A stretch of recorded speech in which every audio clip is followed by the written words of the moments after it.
casi todo el mundo dice que es una utopía, ¿no? Es la única cosa que podría salvar el mundo, la anarquía. Es lo más bonito que hay. Cada cual, trabajar todo el mundo, ni amos ni patrones.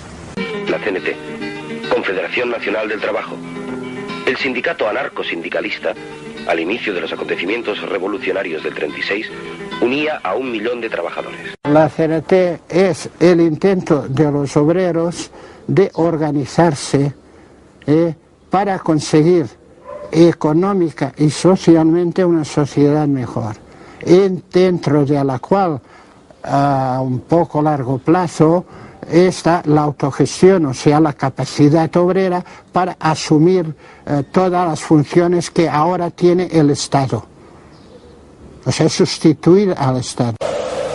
Pero, ¿qué significa comunismo libertario? ¿Qué querían los proletarios españoles? Al contrario del comunismo de Estado, que está basado en la gestión estatal de la vida económica y social, es decir, en la burocracia omnipotente que actúa o dice actuar en nombre del proletariado y que desemboca necesariamente en tiranía absoluta. El comunismo libertario se basa en la autoorganización por el proletariado de toda su vida. El anarcosindicalismo es el medio por el cual los propios obreros, junto con los técnicos, autogestionan las fábricas, decidiendo en todos los aspectos los problemas de la producción. El federalismo es el medio de unión entre fábricas afines y complementarias. Las comunas agrícolas son el medio para la realización de la libertad y la igualdad entre los campesinos. Comunas, a su vez, federadas entre sí. Los intercambios entre ciudad y campo, entre país y resto del mundo, vienen regulados a través de comités de aprovisionamiento y de comités de comercio exterior. Se construye así una nueva sociedad que parte de lo más simple para llegar a lo más complejo, que parte de abajo y se autoorganiza, es decir, una sociedad sin Estado. En efecto, todas las funciones tradicionalmente desempeñadas por el Estado son asumidas por el proletariado. El ejército, abolido, es sustituido por el pueblo en armas, las milicias voluntarias. Los ministerios suprimidos son sustituidos por la Federación de los Productores, autonomía local de los productores y federalismo, solidaridad y autodisciplina en lugar de leyes, policías y magistrados sustituidos por la vigilancia revolucionaria de los trabajadores. En las regiones libres, la solidaridad entre la ciudad y los pueblos se organiza rápidamente. Las colectividades se reúnen en federaciones cantonales que practican el apoyo mutuo y que hacen todo cuanto está en su mano para contrarrestar las injusticias de la naturaleza, obteniendo para los pueblos menos favorecidos maquinaria y suministros. Es interesante observar también la ayuda que proporciona una región a otra en la organización de la colectividad.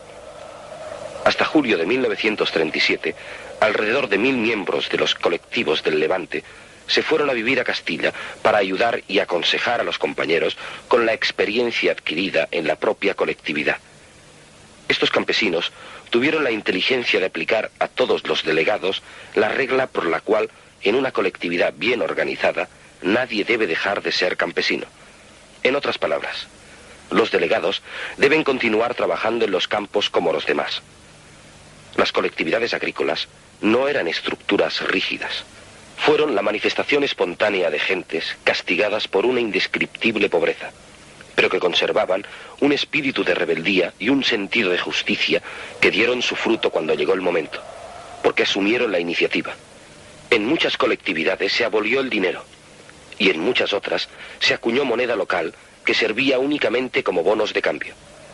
En casi todas fue aplicado el principio de anarquía, a cada uno según sus necesidades, y de cada cual según su trabajo.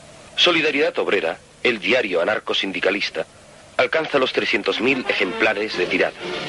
Llega regularmente al frente. Es leído y discutido por los milicianos, que permanecen ante todo revolucionarios, trabajadores armados y no mercenarios. En Barcelona, la revolución ha llegado a la cultura también. Pintores, poetas, músicos llevan a las plazas sus propias obras. La fiebre revolucionaria ha modificado la vida cotidiana de los barceloneses. El concierto termina con el himno revolucionario de los anarquistas españoles, Hijos del Pueblo.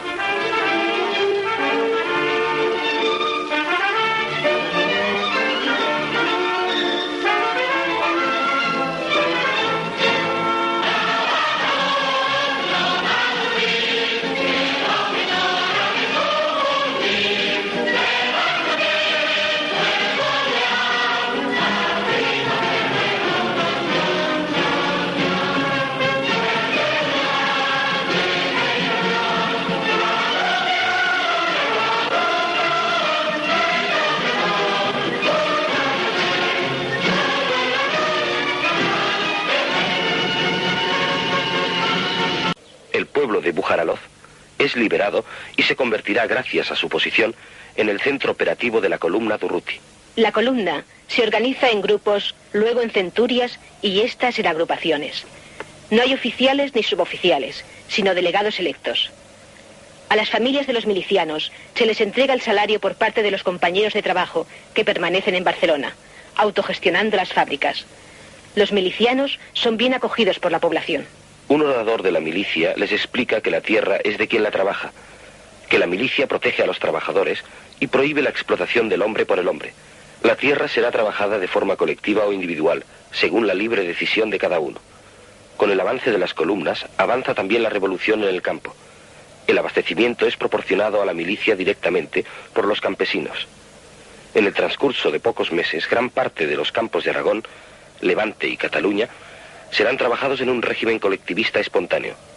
Casi 3 millones de campesinos se organizan en 1.700 colectividades autogestionadas, según criterios igualitarios, sin patronos ni burócratas. Un enorme experimento popular de comunismo libertario. De Barcelona continúan saliendo columnas de voluntarios, y también de Valencia, liberada después de 2 semanas de asedio a los cuarteles por los obreros revolucionarios. La acción conjunta de todas las milicias obreras... Grandes arterias urbanas rebosan de tráfico y son muestra gallarda de cómo el proletariado ha encaucado la vida de la ciudad.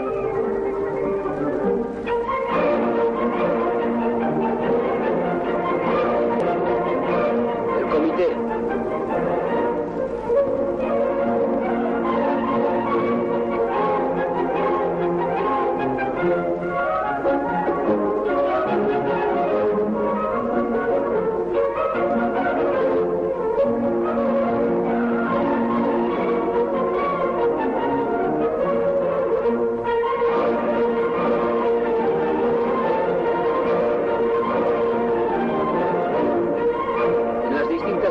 De este soberbio edificio, centenares de empleados trabajan activamente.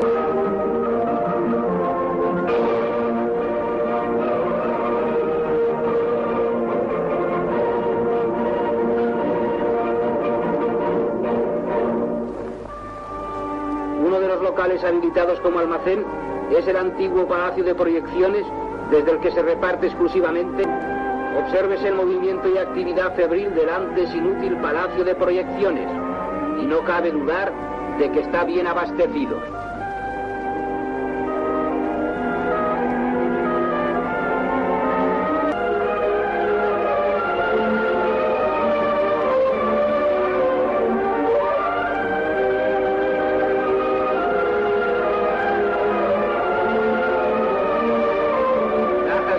De leche condensada destinadas a los enfermos, latas de conservas de todas clases,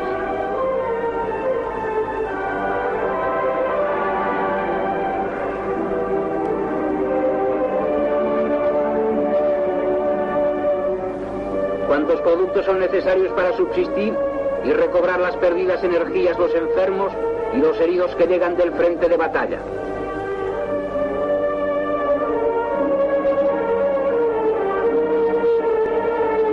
Presentación de un vale basta para que la dependencia de este almacén provea de comestibles a quienes van a recogerlos para llevarlos a las clínicas y hospitales a que están destinados.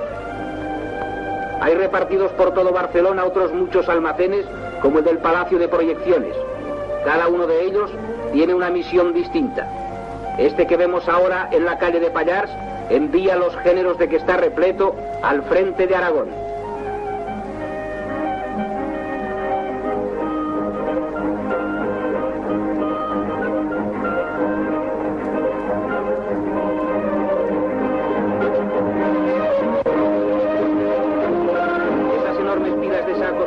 Van siguiendo paulatinamente y según lo requieren las circunstancias, las distintas rutas que conducen al frente, donde luchan por la libertad las milicias catalo-aragonesas.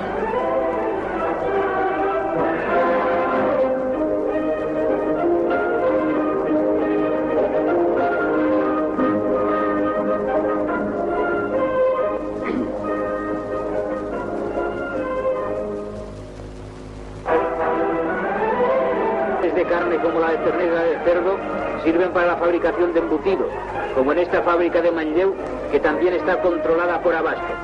Estos embutidos tienen distintos nombres según la mezcla de carne que entra en su elaboración y según también la manera de trabajarla.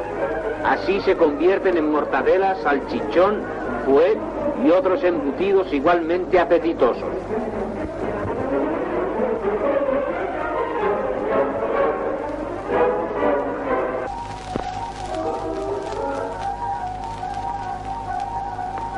Parte de estos embutidos en rodajas o lonchas se destinan a las latas de conserva.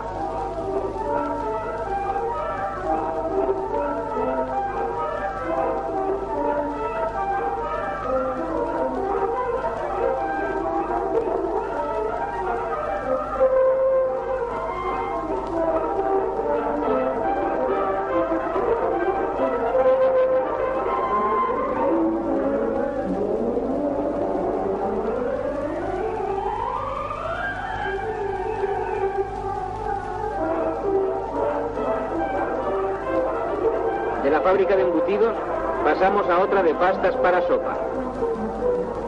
Muestrario de la fabricación y la fábrica puesta en marcha después de 2 años de completa inactividad por sus propios obreros.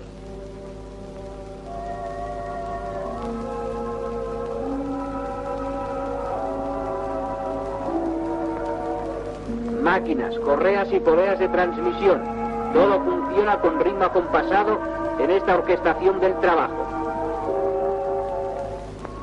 La masa va cayendo en la giratoria que la va afinando, preparándola para darle luego, en otros aparatos y máquinas, caprichosas formas.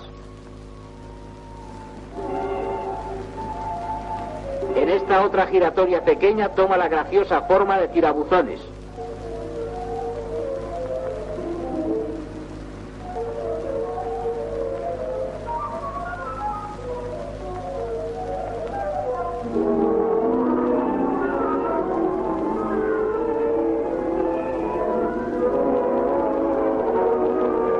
La giratoria grande se convierte en panes que va tragando vorazmente la prensa hidráulica.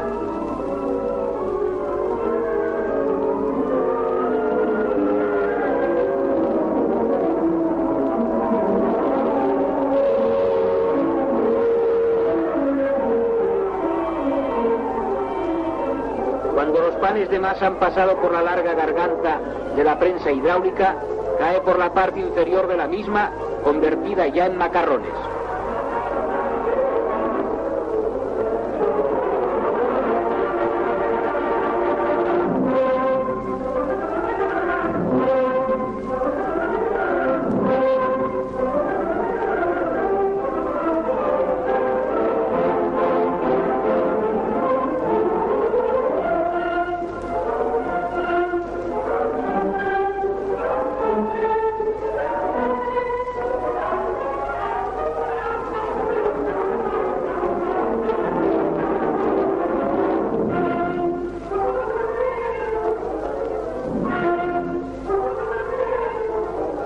La mecánica con la fina pasta de fideos forma unos primorosos ovillos.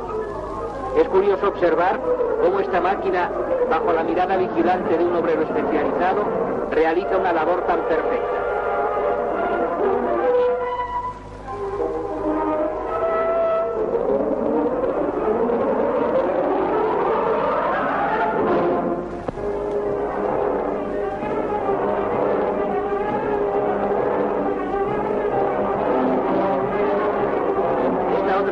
Se llama la Bolonia.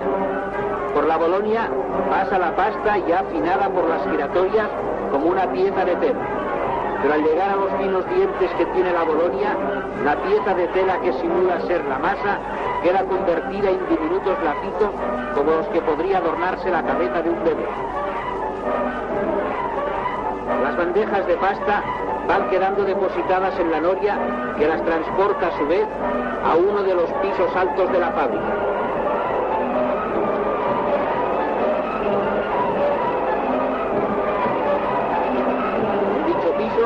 Hay otras obreras que colocan las bandejas de pastas en los secaderos.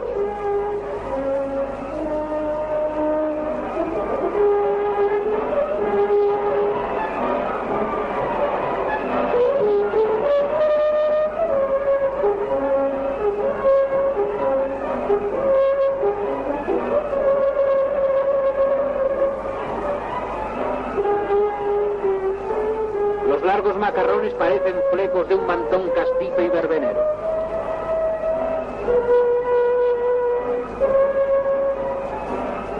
Luego, ya secas las distintas pastas para la sopa, se procede a su empaquetado.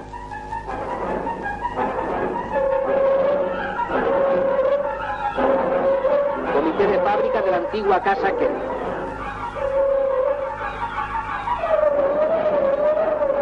¿No habéis bebido nunca leche pasteurizada o cacaolat? Aquí tenéis cómo se elaboran estas bebidas nutritivas. Los jarros de leche son vaciados en la báscula.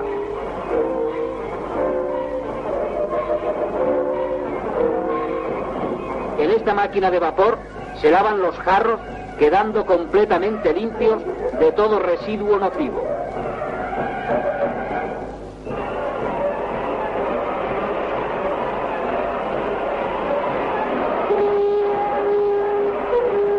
La misma operación se efectúa con las botellas que han de contener el blanco líquido.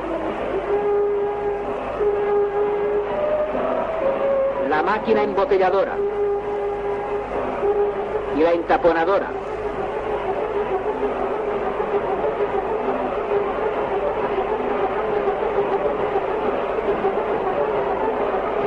El autoclave contiene centenares de botellas sometidas para su conservación a una temperatura conveniente.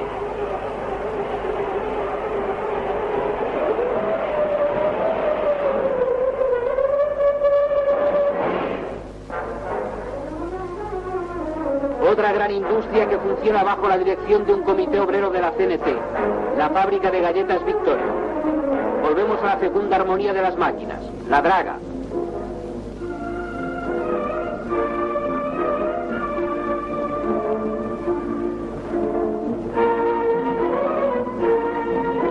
La amasadora prepara la pasta para las galletas, pasta que afina esta otra máquina sumada al soberano concierto del trabajo. Otras grandes máquinas que realizan distintas operaciones de la elaboración de la galleta contribuyen a esta grandiosa melodía. Dinamismo, vitalidad de acero. Eso cantan volantes, ruedecillas y poleas.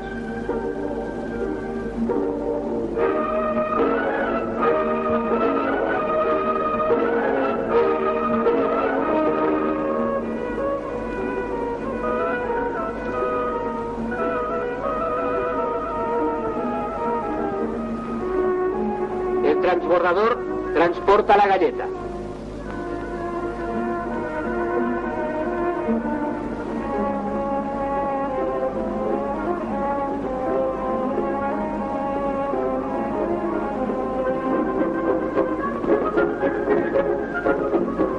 He aquí la máquina que hace los paquetes de las galletas destinadas exclusivamente a los milicianos.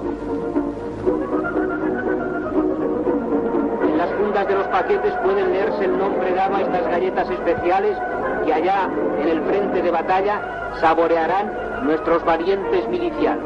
Esta bandera confeccionada por un grupo de obreras de los talleres Calasanz es un símbolo. Aquí, como en otros talleres, se confeccionan monos para los trabajadores del frente y de la retaguardia.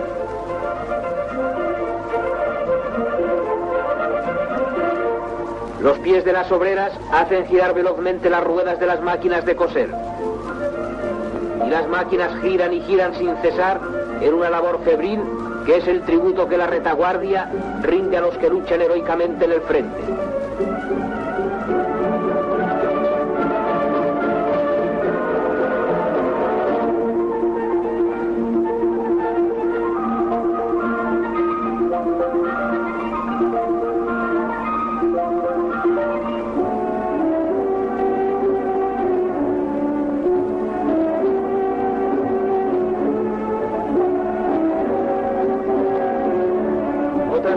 Cosen y bordan.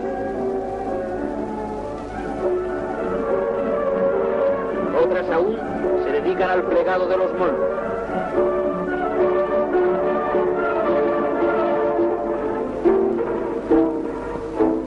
Ese enrejado no es el de una prisión, es el de un lugar libre de trabajo colectivo. Estas muchachas, como aquellas, cosen cosen sin darse punto de reposo porque trabajan para sus hermanos del frente.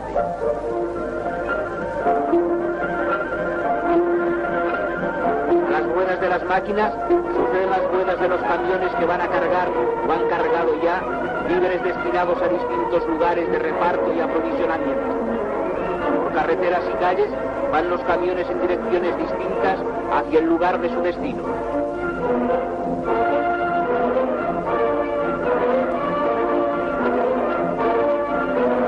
Este camión descarga su mercancía en el economato de Santa Coloma.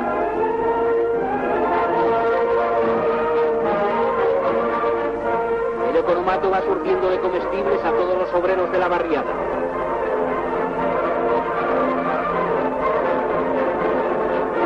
La dependencia los atiende a todos por igual.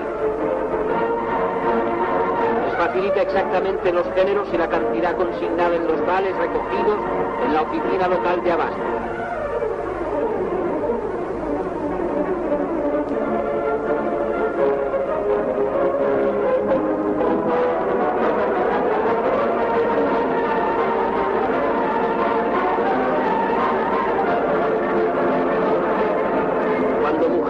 Hombres y niños salen del economato, llevan los cestos bien repletos de provisiones de boca.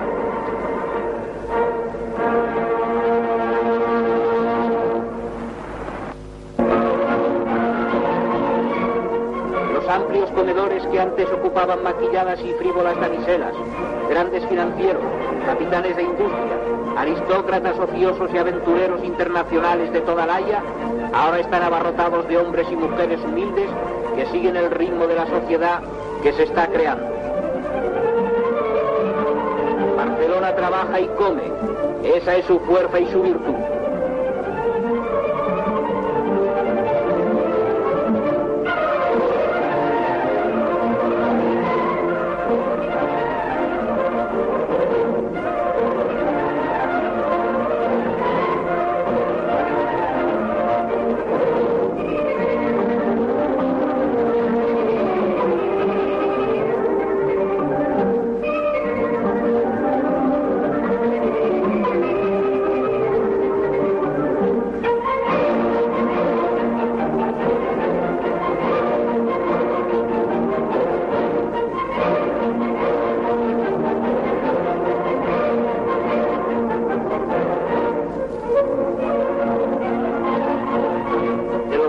Populares de la retaguardia, nos trasladamos al campamento de Durruti en el sector de Bujaraló.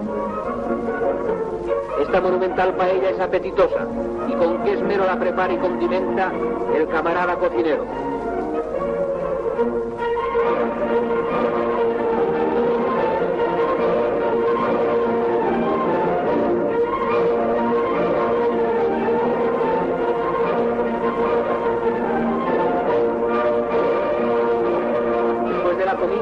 El campamento del camarada Durruti adquiere nueva actividad. Y al fondo, entre dos tiendas de campaña, la bandera de la FAI se alza señera como símbolo de victoria. El Consejo de la Escuela Nueva Unificada nace con el objetivo de promover una escuela única, gratuita y laica en lengua catalana. La revolución crea también servicios de asistencia y provisión, inexistentes hasta entonces, que cubren gratuitamente la sanidad, las bajas temporales, la invalidez y la jubilación. Se lucha contra el paro aumentando los puestos de trabajo o contratando nuevos trabajadores, aunque no sean necesarios, para repartir el trabajo entre todos. Las pequeñas empresas y talleres se agrupan, se unifican compañías eléctricas. El entramado es complejo, pero implica a todos. Nos sentíamos involucrados y luego, claro, nos daba un protagonismo y una responsabilidad que asumimos, diría yo, muy a gusto.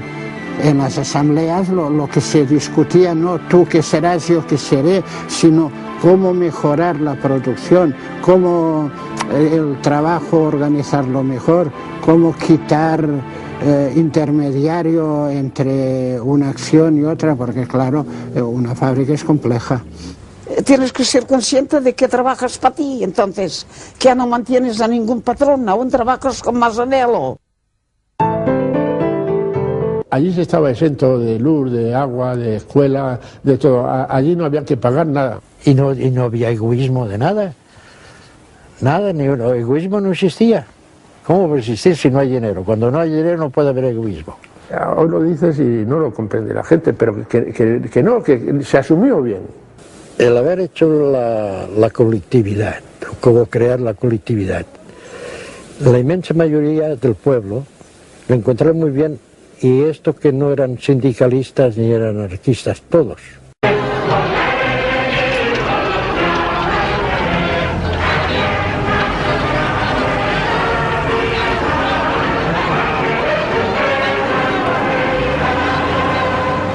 Los campesinos jóvenes se unían a las columnas.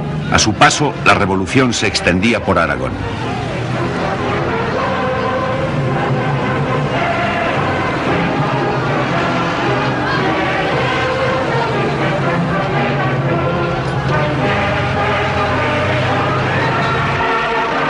El viejo sueño anarquista de crear colectividades rurales se convirtió en realidad en Aragón. Todas las formas de producción pasaron a manos de la comunidad. Las colectividades rurales estaban dominadas por los anarquistas. Mas de las Matas es uno de los pueblos aragoneses colectivizados en ese verano revolucionario del 36. Fue una experiencia que el pueblo no ha olvidado. Estos tres hombres eran jóvenes anarquistas que participaron en colectivización de Mas de las Matas. Se les buscó un local. Benigno Castañer era ebanista. Mis máquinas fueron las primeras que fueron al taller colectivo. Se hizo un taller ahí a las afueras, suficiente grande, y todos los carpinteros fueron ahí. Entre ellos nombraron un delegado, que es el que estaba en contacto con el comité. Lo mismo que se hizo para carpinteros, fueron los albañiles, fueron los barberos, fueron los herreros, unos y otros, todos así, los sastres también. Pues como todos estaban dentro de la colectividad voluntariamente, los barberos estaban todos voluntariamente. Sí. Se buscó un local grande y las tres o cuatro se juntaron los sillones y todo herramienta y todo y allí trabajaban gratis. Y cuando más trabajaban era después que los campesinos habían terminado de trabajar en la huerta por ahí. Porque también hubo inconvenientes con eso. Algunos decían, ay, estos barberos, estos grandules que de día se pasean por ahí, pero tengo que decir, pero trabajan la noche. Que ellos trabajaban hasta las 10 de la noche para llegar a todos. No, había gente que no se daban cuenta que esos trabajaban más tarde. En fin, esos son pequeños inconvenientes. El mundo del dinero y de la propiedad, de pobres y ricos, había desaparecido. El dinero quedó abolido. Como ya he dicho otras veces, pues se creó la tarjeta familiar, que estaban todos los miembros de la familia, y había una cantidad asignada de los artículos que no se tenían aquí. Por ejemplo, el azúcar, el arroz, mismo la carne, que había los 100 gramos por día por persona. Pero era para todo el mundo igual, ¿eh? No había preferencias. El resto, como he dicho otras veces, lo de la huerta, esto todo el mundo comía a voluntad. O sea que el dinero quedó abolido completamente en el sentido interno. El primer problema que hubo es que al ser todo gratis, te acuerdas del tabaco, el café, bueno, sí, ese es un problema que se creó. Sí, todo claro, el mundo quería tomar café porque era gratis. Todo el mundo a fumar, o por lo menos recogerla. Y eso hubo que rectificarlo. Entonces hicisteis los racionamientos del tabaco. No, el tabaco estaba racionado, pero no podíamos negarlo a nadie. Eso fue una contradicción para nosotros, porque queríamos suprimir los vicios y nos dimos cuenta que al darlo gratis, pues había más que fumaban. Pero no podíamos negarlo a nadie. En todos los pueblos aragoneses colectivizados se dieron experiencias semejantes. Yo entré, pero convencido de que propio nada. Mi casa se quedaron casi llorando y yo llevé los machos, los dineros que había y la comida y las ovejas, todo lo entregué allí, pero con un entusiasmo que ni me di cuenta ya, y trabajando igual. Delegado Abasto, pues creo que eso ya se comprende. Nos hicimos cargo de todas las mercancías que teníamos y además un pueblo que no da trigo, pues veníamos a Levante y lo cambiamos por azúcar. Pues teníamos la fábrica de azúcar, pues había una cosecha ya. Y de allí nos llevábamos chocolate y cosas, intercambios. Y ya con el carbón ya se traían mercancías de calzado, de vestidos, de todo eso para el pueblo, y ya se traían de afuera. Se nombraba cada pueblo una delegación representativa de cada pueblo y allí se construyó en Benicarló, digamos, la Federación de Colectividades. Tras la expropiación espontánea de tierras y fábricas, bajo la organización de la Central Anarcosindicalista, Alcoy se convierte en un ejemplo de autogestión obrera con las industrias colectivizadas en su totalidad. Se crea el CLUEA, el Consejo Levantino Unificado de la Exportación de Agrios, encargado de coordinar directamente desde las colectividades la venta al extranjero. Muy pronto este organismo, nacido de la Revolución. Y en el extranjero ya teníamos en París, en Bruselas, en Holanda, en fin, todas esas cosas. Todo aquello funcionó perfectamente y cada vez mejor, cada vez mejor. En Asturias, la CNT y la FAI forman parte del Consejo de Asturias y León, del que Ramón Álvarez es consejero de Pesca. Los obreros eran los administradores de las industrias. Nosotros seguimos sin hacer colectividades de una manera anunciada, pues de una manera soterrada. En Levante hubo colectividades, en Andalucía hubo colectividades, en Castilla hubo colectividades para todo, pero tan homogéneo como en Aragón no la hubo en ninguna parte.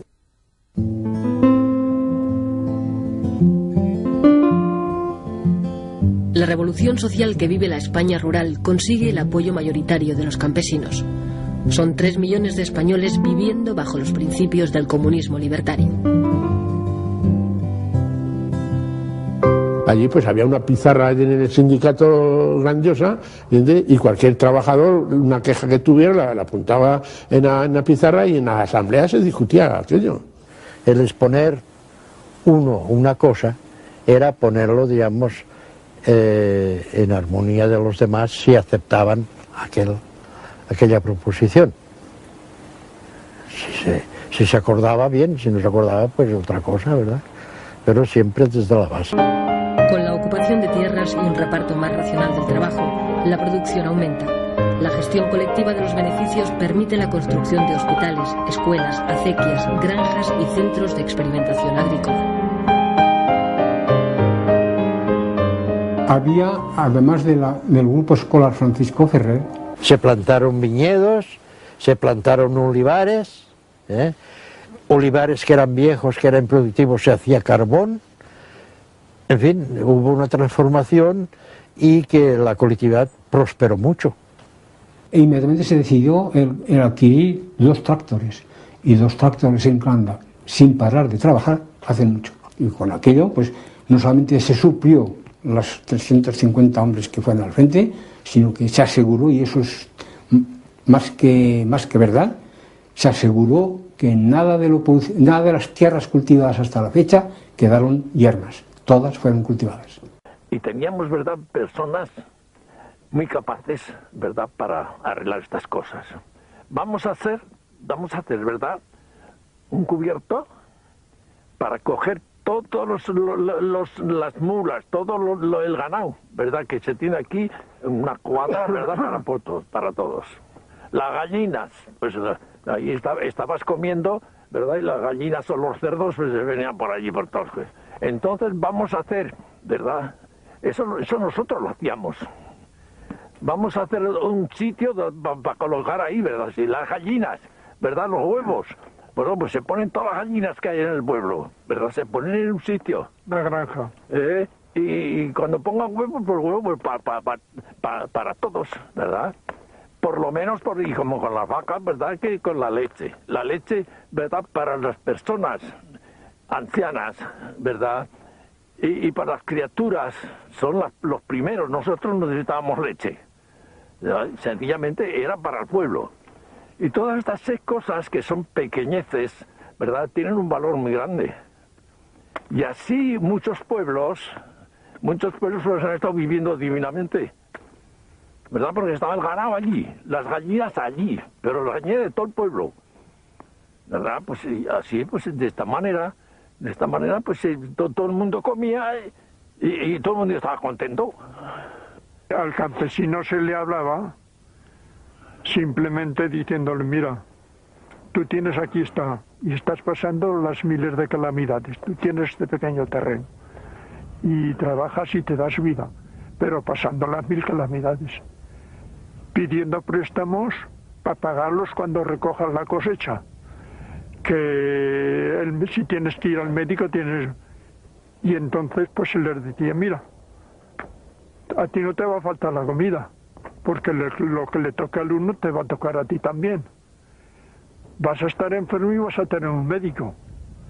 Vas a tener a la educación de tus hijos y la vas a tener gratuita también.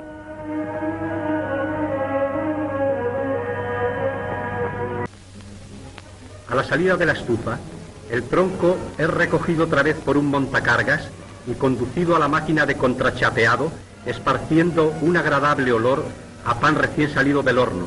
La chapa de madera fluye suave y continuamente, como una pieza de tela que se desenrollase. Los troncos más delgados pasan a otra máquina, en donde se les convierte en tableros estrechos, utilizados para combinaciones de dibujos, aprovechando las vetas naturales de la madera. Los tableros se construyen encolando chapas grandes y pequeñas. Para elaborar la cola es necesaria una materia prima que venía del exterior. Al plantearse el problema de su escasez, los mismos obreros han hallado el modo de obtenerla sin que desmerezca en nada la calidad del producto, un dato que demuestra la capacidad creadora del obrero español, superior a la de la inepta burguesía que lo esclavizaba. Tras pender del secadero durante varios días, los tableros, recortados por los bordes y clasificados por tamaños, pasan a los talleres de muebles.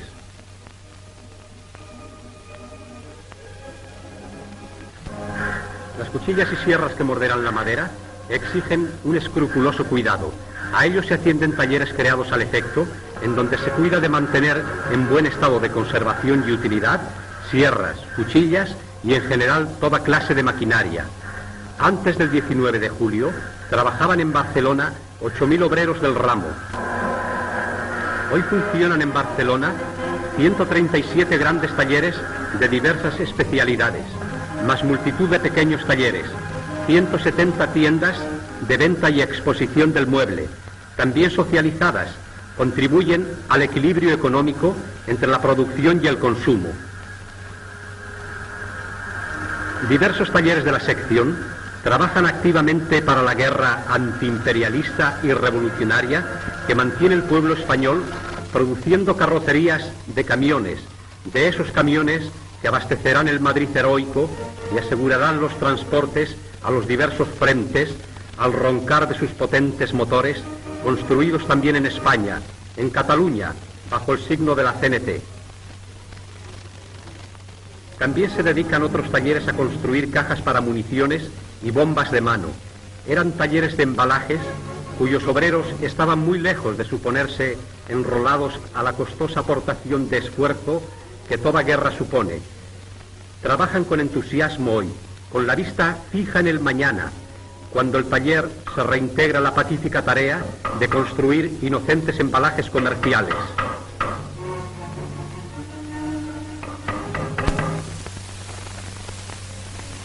La construcción de hangares para aviación y barracones docker para hospitales de sangre, también trabajan los obreros de la madera. Los barracones son fácilmente desmontables, pudiéndose así trasladar su emplazamiento cuando conviene. Otros barracones son destinados a escuelas provisionales, mientras se va ganando la gran escuela para chicos y grandes, que ha de ser el nuevo régimen que se da a sí propio, el pueblo español.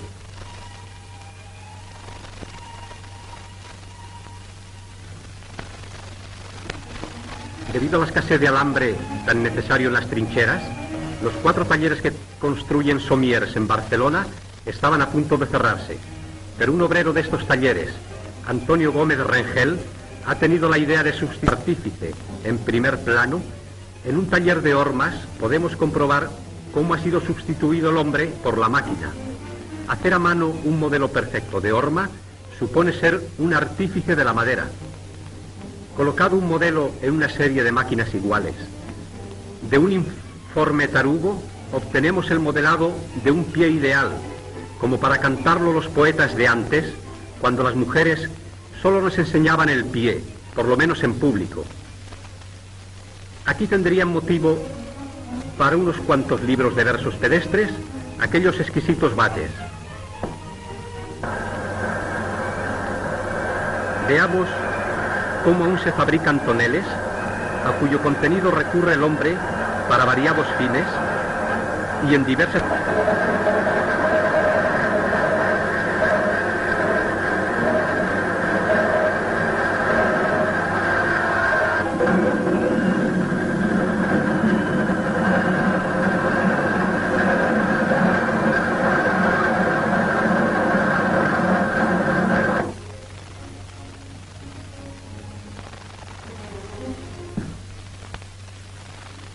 En cada taller de muebles hay una sala en donde los dibujantes se esfuerzan en hacernos agradables y cómodo el dulce hogar.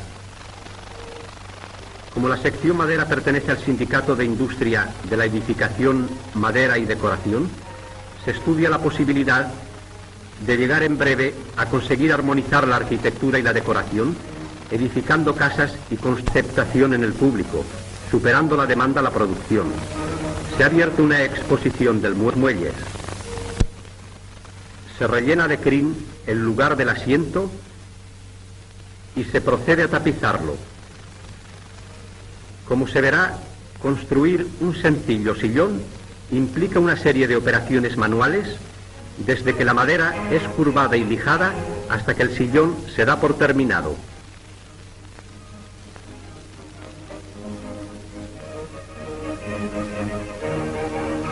Estamos en el taller confederal número 33.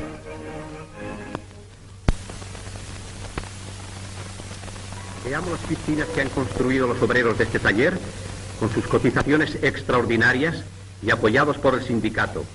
Pedir un cuarto de duchas a los patronos.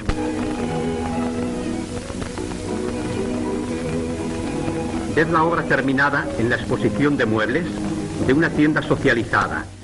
Hasta que esta belleza sea comprendida y disfrutada por todos, del más alto al más bajo, la humanidad tiene un camino por recorrer y una lucha planteada. No solo de pan vive el hombre, se ha dicho, en efecto. Y eso es así, porque el hombre liberó sus manos de la tierra y aprendió a servirse de ellas para elaborar objetos útiles y bellamente decorativos, desarrollándose a la par que su destreza, su inteligencia. Contemplemos el lujo, el arte, sin odio, al margen de la lucha contra los poseedores de la riqueza de todos. Obra proletaria es, y en ella está el pan de muchas familias, la satisfacción personal del artista y del constructor, y el goce egoísta del comprador, mientras la sociedad necesita el dinero como signo de valor en el intercambio de productos. Ajá, aquí tenemos a dos tortolitos que preparan el nido. Comenzaron tal vez por escribir sus nombres en el tronco de un árbol, enlazados por un corazón, y hoy vienen por aquel tronco de árbol convertido en muebles. Hay muebles para elegir, muebles modernos, de líneas sobrias y elegantes, pero nada de esto parece gustarles. Sin duda estos muebles no están construidos con aquel árbol que sancionó en plena naturaleza la unión de sus destinos. Tal vez no los crean adecuados a la calidad romántica de su amor. Tal vez les parezcan caros, o tal vez tengan un gusto detestable.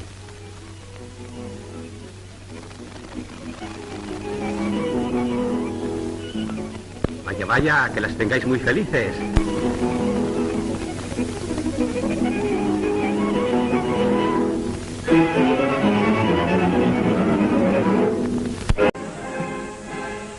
Testigo de esto es que solo después de los días más duros empezaron a campear otros rótulos sobre coches que ya sin riesgo alguno recorrían en alegres caravanas las avenidas de Barcelona.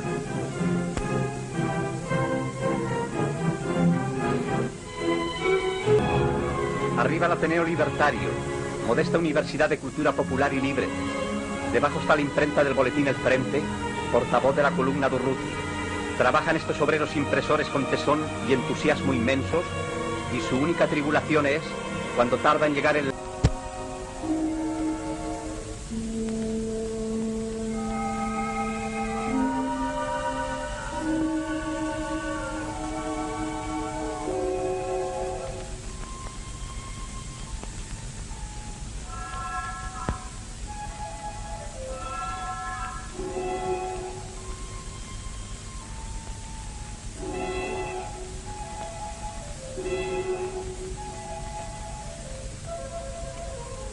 Los viejos, ¡viva la CNT! ¡Viva la FAI!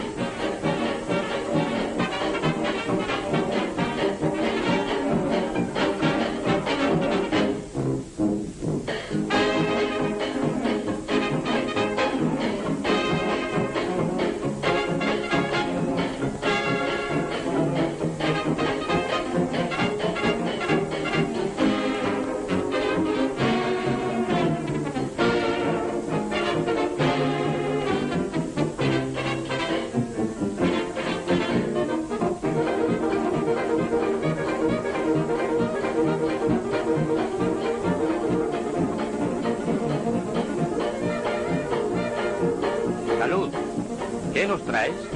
Os traigo unos trozos de la vida del verdadero pueblo que lucha y construye un nuevo mundo. ¿Qué título llevará? Bajo el signo libertario.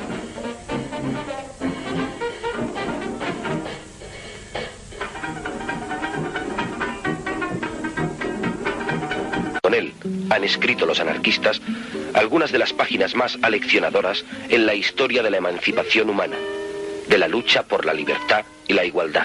Los proletarios explotados y los revolucionarios de todo el mundo deben conocer estas páginas que los historiadores del poder han intentado arrancar. Deben saber, deben analizar por qué la historia de la Revolución Social Española es parte esencial de su historia. Las enseñanzas de ayer deben servir a la lucha de hoy y de mañana. En realidad nosotros le dimos una lección al mundo. Por más que sea, pudimos dar un ejemplo de que es posible vivir sin gobierno, porque no había gobierno, y marchaban las colectividades, y marchaba todo funcionaba, de mutuo acuerdo. Para mí fue el tiempo que estuve yo esos 3 meses en la colectividad, los más felices de la vida, porque no tenía que preocuparme de nada. ¿Dinero para qué? Porque fueron los años más intensos de mi vida. Conocí la fraternidad, el desinterés, el espíritu de sacrificio y la solidaridad. Es decir, el sentirme hermanado con los que estaban luchando conmigo, que sentían las mismas ideas. Creo que es lo mejor.